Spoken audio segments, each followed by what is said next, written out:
బలిపీఠం బలిపీఠం యెహోవాకు బలిపీఠం కట్టినవారు. బలిపీఠం కట్టడం అంటే ఎవరు పడితే వాళ్ళు కట్టలేరు.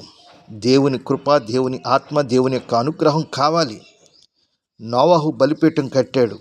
అబ్రహాము ఒకటి కాదు అనేక బలిపీఠాలు కట్టాడు. ఇస్సాకు బలిపీఠం కట్టాడు. యాకోబు బలిపీఠం కట్టాడు.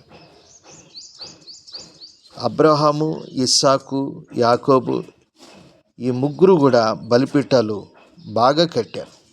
మోషే, గిద్యోను, యెహోషువ, మనోహ వీరు కూడా బలిపీఠాలు కట్టారు. ఇశ్రాయేలీలు సమూయేలు, ఏలియా, దావీదు, జెరుబ్బాబెలు చూడండి బలిపీఠాలు కట్టినవారు.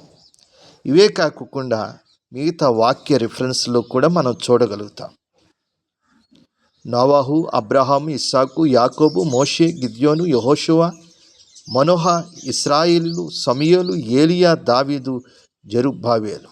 బలిపీఠం అంటే ప్రార్థనా బలిపీఠం, ఆత్మల కొరకైనటువంటి విజ్ఞాపన.